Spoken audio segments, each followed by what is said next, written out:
Hello ಮಕ್ಕಳೇ, welcome to simplified minds. So ಮಕ್ಕಳ, ಇವತ್ತು ಡಿಸ್ಕಸ್ ಮಾಡೋಣ ಕ್ವಿಕ್ ಆಗಿ. ಸೊ ಕರೆಂಟ್ ಎಲೆಕ್ಟ್ರಿಸಿಟಿ ಚಾಪ್ಟರ್ ಇಂದ ನಿಮ್ಮ ಸೆಕೆಂಡ್ PUC 2024 ಬೋರ್ಡ್ ಎಕ್ಸಾಮ್ಸ್ಗೆ ಸೊ ಯಾವ ಕ್ವಶನ್ಸ್ ಬರುತ್ತೆ, ಯಾವ ಥರ ನೀವು ಸ್ಟಡಿ ಮಾಡೋಕೆ ಅಂದ್ಬಿಟ್ಟು. ಸೊ ವೆರಿ ಸಿಂಪಲ್ ಮಕ್ಕಳೇ. ಸೊ ಇದು one of the highest weightage ನಿಮ್ಮ ಎಂಟೈರ್ ಫಿಸಿಕ್ಸಲ್ಲಿ. ಈ ವರ್ಷನೇ ಅಲ್ಲ, ಪ್ರತಿ ವರ್ಷವೂ ಅಷ್ಟೇ. ಸೊ ಕರೆಂಟ್ ಎಲೆಕ್ಟ್ರಿಸಿಟಿನ ಹೈಯೆಸ್ಟ್ ನಂಬರ್ ಆಫ್ ಕ್ವಶನ್ಸ್ ಬರುತ್ತೆ, ಅಂದರೆ ಹೈಯೆಸ್ಟ್ ಮಾರ್ಕ್ಸ್ ಬರುತ್ತೆ basically. One of the big chapter. So already ನಾವೀಗ ನಿಮಗೆ ಫಿಸಿಕ್ಸಲ್ಲಿ, ಸೊ ನಾನು ಆಲ್ರೆಡಿ ನಿಮ್ಗೆ ಎಲೆಕ್ಟ್ರಿಕ್ ಚಾರ್ಜಸ್ಸು, ಎಲೆಕ್ಟ್ರಿಕ್ ಪೊಟೆನ್ಷಿಯಲ್ಲು, ರೇ ಆಪ್ಟಿಕ್ಸು, ವೇವ್ ಆಪ್ಟಿಕ್ಸು ಎಲ್ಲ ಮೇಜರ್ 4 ಬಿಗ್ ಚಾಪ್ಟರ್ಸ್ ಮುಗಿಸಿದ್ದೀನಿ. ಅದಾದಮೇಲೆ ಇದು current electricity. After this I start quickly finish this and do numerical on this done. So ನಾವೀಗ ಇನ್ನೊಂದು ಮೂವಿಂಗ್ ಚಾರ್ಜಸ್ ಮ್ಯಾಗ್ನೆಟಿಸಮ್ ಮುಗಿಸ್ಬಿಟ್ರೆ ಮೆಜಾರಿಟಿ ಬಿಗ್ ಚಾಪ್ಟರ್ಸ್ ಇದೆಯಲ್ವಾ, ದೊಡ್ಡ ಚಾಪ್ಟರ್ಸು ಎಲ್ಲ ಮುಗಿದೋಗುತ್ತೆ. Then will have very small chapters. ನಾವು ಫಾಸ್ಟಾಗಿ ಮುಗಿಸ್ಕೊಂಡು ಹೋಗ್ಬೋದು. ಓಕೆ, ಸೊ ಈ ಕಮಿಂಗ್ ಟು ದ ಆ್ಯಂಡ್ ಎಲ್ಲ chapters 4 chapters videos and also I think 2 chapter numericals ಮಾಡೀನಿ. I will do this after immediately. ಇದಾದ್ಮೇಲೆ ಇದ್ರ ವೀಡಿಯೋಸ್ ಮಾಡ್ತೀನಿ, ಇದ್ರದ್ದು ನ್ಯೂಮರಿಕಲ್ಸ್ ಮಾಡ್ತೀನಿ. And I'll give numericals and chapter wise everything in the description box. ನಿಮ್ಗೆ ಯಾವ chapter ಬೇಕೋ ಚೆಕ್ ಮಾಡ್ಕೊಂಡು ಸಾಲ್ವ್ ಮಾಡಿ. Okay, so coming to current electricity, ಇಲ್ಲೇನಾಗುತ್ತೆ ಗೊತ್ತಾ ಮಕ್ಕಳೇ ನಿಮಗೆ? ಸೊ ಹಿಯರ್ ಯೂಶಲಿ ಒಂದು ನೋಡಿ, ಇಲ್ಲಿ ನ್ಯೂಮರಿಕಲ್ಲು ಇದೆ, ನ್ಯೂಮರಿಕಲ್ಲು ಒಂದು ಕೇಳ್ತಾರೆ, ಒಂದು ಡಿರೈವೇಷನು ಕೇಳ್ತಾರೆ, ಒಂದು ಪಕ್ಕ ನ್ಯೂಮರಿಕಲ್ ಪ್ರಾಬ್ಲಮ್ ಬರುತ್ತೆ. ಆ್ಯಂಡ್ ಇದರಲ್ಲಂತೂ ಖಂಡಿತವಾಗಿ ನ್ಯೂಮರಿಕಲ್ ಬರುತ್ತೆ, ಪ್ರತಿ ವರ್ಷ ನ್ಯೂಮರಿಕಲ್ ಬರ್ತಾ ಇತ್ತು. ಅದಾದಮೇಲೆ ನಂತರ this 1 more 5 markers. So 5 markers ಬಂದು ನಿಮಗೆ ಥಿಯರಿ ಪಾರ್ಟ್ ಕೇಳ್ತಾರೆ. ಯೂಶಲಿ ಪ್ರೀವಿಯಸ್ ಇಯರ್ಸ್ ಸ್ವಲ್ಪ ಥಿಯರಿ ಕಡಿಮೆ ಕೇಳ್ತಾ ಇದ್ರು, ಅಂದರೆ 3 markers 2 markers ಕೇಳ್ತಾ ಇದ್ರು. But this time they given 5 marker theory question, long answer type questions ಕೇಳ್ತಾರೆ. ಅದಾದಮೇಲೆ 3 markersನ again they can ask theory and 1 markers normally simple concept ಮೇಲೆ ಕೇಳ್ತಾರೆ ಮಕ್ಕಳೇ. Okay, so coming to the questions, ಯಾವ ರೀತಿ ಕ್ವಶನ್ ಬರ್ಬೋದು ಅಂತ ಹೇಳಿದ್ರೆ ಬೇಸಿಕಲಿ ಸೊ 1 markersಗೆ ಅಗೇನ್ ಕೆಲವೊಂದು ಡಿಲೀಟ್ ಆಗಿದೆ ಪೋರ್ಷನ್ಸಲ್ಲಿ 2024ಗೆ. Resistors in series, resistors in parallel ಅಂತ. It doesn't mean that they deleted the concept ಅಂತಲ್ಲ. ಇಟ್ಸ್ ನಾಟ್ ಲೈಕ್ ದಟ್ ಮಕ್ಕಳೇ. Usually resistors in series and resistors in parallel is very important. The basic concept you already learn in class 10th. ಅದರಿಂದ ಅದು ಇದ್ದೇ ಇರುತ್ತೆ actually. ಆಯ್ತು, ಅದ್ರ ಮೇಲೆ questions ಬರೋದೇ ಇಲ್ಲ ಅಂತಲ್ಲ. They won't directly ask, derivations ಕೇಳದೆ ಇರ್ಬೋದು, but they will definitely ask. You have to make use of that concept everywhere else. Okay, ಅದೊಂದು. ಅದಾದಮೇಲೆ ಅಂತ ಕಲರ್ ಕೋಡಿಂಗ್ ರೆಸಿಸ್ಟರ್ಸ್ ಅಂತಿತ್ತು.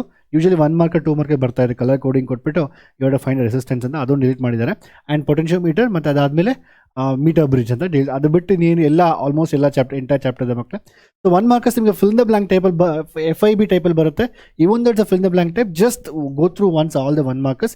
ನಾರ್ಮಲ್ ರೆಸಿಸ್ಟಿವಿಟಿ ಹೇಗಿರುತ್ತೆ, ಐ ಥಿಂಕ್ ಇದೇ ಕ್ವಶನ್ನ ರೆಸಿಸ್ಟಿವಿಟಿ ಹೇಗಿರುತ್ತೆ, ಇನ್ಕ್ರೀಸಸ್, ಡಿಕ್ರೀಸಸ್, ಡಬಲ್, ಅದನ್ನೇ they can make it like MCQs and as a question. Just go through that's enough. Okay, ಅದಾದಮೇಲೆ coming to 2 mark questions. 2 mark questions usually ಈ Ohm's law ಎಷ್ಟು ಸತಿ ಕೇಳಿದ್ರೆ Ohm's law ಮತ್ತು limitations of Ohm's law, Wheatstone bridge compulsory ಈ ವರ್ಷನೂ ಪಕ್ಕ ಯಾವುದೋ ಒಂದು ಬಂದೇ ಬರುತ್ತೆ. Limitations of ohm law, mobility, drift velocity, definitions, ohmic device, non ohmic device, ಇದರ ಡೆಫಿನೇಷನ್ಸು, ಮೊಬಿಲಿಟಿ, ಅದಾದಮೇಲೆ ಡ್ರಿಫ್ಟ್ ವೆಲಾಸಿಟಿ ಮೇಲೆ ಯೂಶಲಿ 2 markers ಕ್ವಶನ್ಸ್ ಕೇಳ್ತಾ ಇದ್ದಾರೆ. ಅದಾದಮೇಲೆ you can see the 2 markers same thing. 3 markers ಬಂದು ಅಗೇನ್ ಡ್ರಿಫ್ಟ್ ವೆಲಾಸಿಟಿ ಡಿರೈವೇಷನ್ ತುಂಬ easy ಮಕ್ಕಳು, don't worry, I will teach you all the derivation very quickly.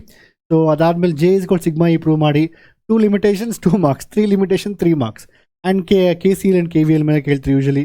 ಆಮೇಲೆ graph variation for temperature ರೆಸಿಸ್ಟೆನ್ಸ್ನ draw ಮಾಡಿ ಅಂತ ಗ್ರಾಫ್ಸ್ ಕೇಳ್ತಾರೆ. Variation of resistivity with respect to temperature. ಅದಾದಮೇಲೆ so usually ಪ್ರತಿ ವರ್ಷವೂ ಇದೇ ರೀತಿ ನೀವು 2 markers 3 markers ಕೇಳ್ತಾ ಇದ್ರು. Mostly you can expect. ಇದೆಲ್ಲ ಒಂದ್ಸಲ ಸ್ಟಡಿ ಮಾಡಿಬಿಟ್ರೆ ಯು ಕ್ಯಾನ್ ಎಕ್ಸ್ಪೆಕ್ಟ್. ಆ್ಯಂಡ್ ನಾನು ಹೇಳ್ದಂಗೆ ನಾನೇ ವೀಡಿಯೋ ಮಾಡ್ತೀನಿ, ಆ ವೀಡಿಯೋ ನೀವು ನೋಡಿದ್ರೆ ಅದಾದಮೇಲೆ PDF SimplifiedMinds ಆ್ಯಪಲ್ಲಿ ಇರುತ್ತೆ, ಡೌನ್ಲೋಡ್ ಮಾಡ್ಕೊಂಡು ಎಲ್ಲ ಒಂದು ಚೆಕ್ ಮಾಡಿಬಿಡಿ, ಎಲ್ಲ ಆನ್ಸರ್ಸ್ ನಿಮ್ಮ ತಲೆಯಲ್ಲಿ ಇರುತ್ತೆ. ಓಕೆ, ಅದಾದಮೇಲೆ ಮೇಜರ್ಲಿ ನಾವು ಬಂದಾಗ 5 markers ಇಲ್ಲಿ. ಆ್ಯಂಡ್ 5 markers ಬಂದಾಗ ಡಿರೈವೇಷನ್, ಪ್ರೀವಿಯಸ್ ಇಯರ್ಸಲ್ಲಿ ಡಿರೈವೇಷನ್ ಕೇಳ್ತಾ ಇರಲಿಲ್ಲ, ಬಟ್ ಮೆನಿ ಟೈಮ್ ದೇವ್ ಆಸ್ derivation also in previous years. Derive the conditions, I think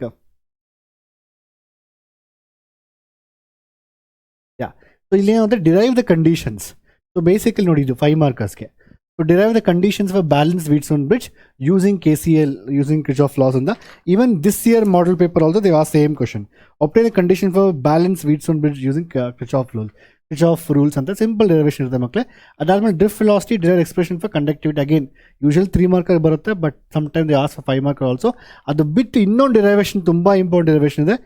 I think cells in series and cells in parallel and innond derivation. Cells naniga cells na series ittaga what's effective resistance? Cells. So cells in series and cells in parallel. Series and parallel ಇದೊಂದು derivation ತುಂಬ important ಇರುತ್ತೆ 5 mark, because this year they gonna ask a 5 mark question ಅಲ್ವಾ.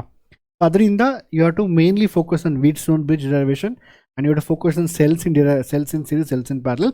ಅದು ಬಿಟ್ಟು even the drift velocity, ಅದಾದಮೇಲೆ normal J is equal sigma E, sir ಕೆಲವೊಂದು ರಿಲೇಷನ್ನ they can make it 5 marker, but ಅದರ ಮಾಡಿದ್ರೆ ಅದರಲ್ಲಿ ಇನ್ನೊಂದು ಸಬ್ ಕ್ವಶನ್ ಕೊಡಬೇಕಾಗುತ್ತೆ.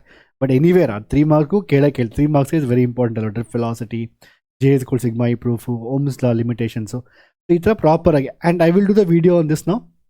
ಸೊ ನಾನು maximum 1 hour 1.5 hour theory complete ಮಾಡಿ ಟ್ರೈ ಮಾಡ್ತೀನಿ. But numericals again I need 1 more hour to complete numericals. So ಆ ವೀಡಿಯೋಸ್ ಎಲ್ಲ ಕಂಪ್ಲೀಟ್ ಆದಂಗೆ ಪ್ರತಿಯೊಂದು ವೀಡಿಯೋಸಲ್ಲಿ ಡಿಸ್ಕ್ರಿಪ್ಷನ್ ಬಾಕ್ಸಲ್ಲಿ ಅಪ್ಡೇಟ್ ಮಾಡ್ತಾ ಇರ್ತೀನಿ. ಪ್ರಾಪರಾಗಿ ಚೆಕ್ ಮಾಡ್ಕೊಂಡು ಹೋಗ್ತಾ ಇರಬೇಕು ಅಷ್ಟೇ ಮಕ್ಕಳು. It's very very simple. So current ಎಲೆಕ್ಟ್ರಿಸಿಟಿಯಲ್ಲಿ you have to target 14 out of 14. That's very easy. And specially numerical ಮತ್ತು ಡಿರೈವೇಷನ್ ಬರೋದ್ರಿಂದ ಒಂದು 5 ಮಾರ್ಕರ್, ಒಂದು 5 ಮಾರ್ಕರ್ ನ್ಯೂಮರಿಕಲ್, ಇನ್ನೊಂದು 5 ಮಾರ್ಕರ್ ಡಿರೈವೇಷನ್ಸ್. ಓಕೆ, ಇಲ್ಲಿ ಫುಲ್ ಸ್ಕೋರ್ ಮಾಡ್ಕೊಂಡ್ಬಿಟ್ರೆ 3 ಮಾರ್ಕರ್ಸ್ ನಾರ್ಮಲ್, ಅದೇ ಲಿಮಿಟೇಷನ್ ಟು ಡ್ರಿಫ್ಟ್ ವೆಲಾಸಿಟಿ.